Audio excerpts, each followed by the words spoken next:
When the first wisp of wind brushed across the land, birds that yearned for the sky had wings, but no way to fly. They asked the animal god, "How can we reach the heavens?" To which the animal god replied, "You have yet to find that which is most important."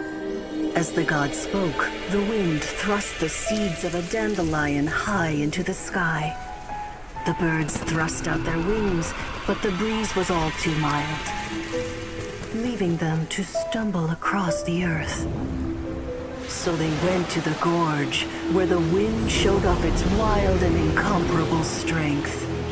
They threw themselves off the cliff and flapped their wings amongst the howling winds until they were able to fly freely in the sky. To the animal god they went to gleefully say, "We understand now. All we needed was a stronger wind to fly." In reply, the animal god said, "What you lacked was not wind, but courage." In ancient times, Liyue was a land of misery, where the shadow of evil loomed large. As slain gods festered, their vengeful wrath cursed the world, manifesting in infernal forms. When demons stirred, miasmas, monsters, and mutations infested the land. Then Rex Lapis summoned the Yakshas to vanquish the demons. They swore an oath: restore order through slaughter, purge evil through battle. To this, we dedicate our lives. Most of the ancient geo-life forms that live below Liyue are blind, having not seen the sunlight for an age. The voice was sometimes sad and song-like. Other times it was loud and thunderous. The Lord of Geo searched here and there before finally unearthing a strange stone from the bedrock. That's how Ajdaha was. I answered his wish and took him above ground.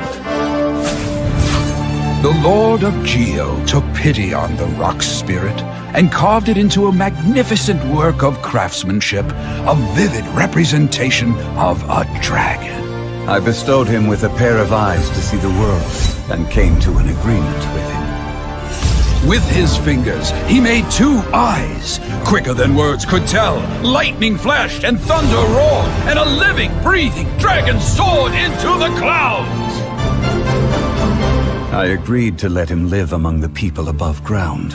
But if the day ever came when he brought ruin to order, he would once again be sealed in the dark. The dragon accompanied the Lord of Geo, fighting campaigns alongside him in the 4 corners of the world. We have a saying to eulogize these events. The crash of a spear brought billowing dust.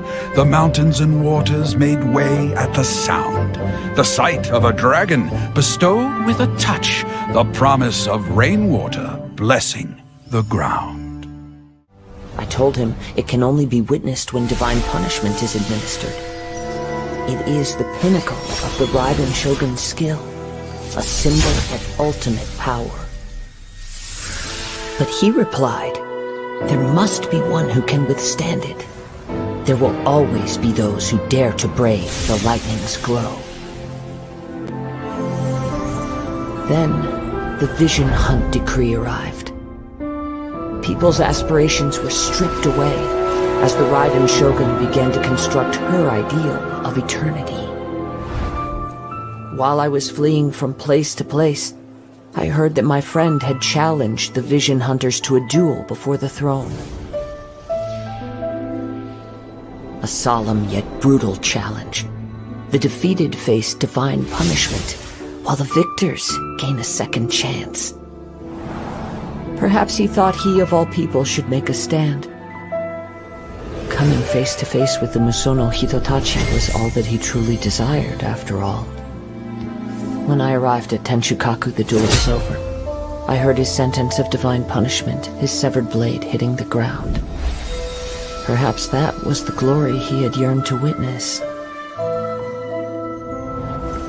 In his last moments, what expression was on his face? Before I knew it, I had stepped forward and snatched the dying vision and was running from the scene.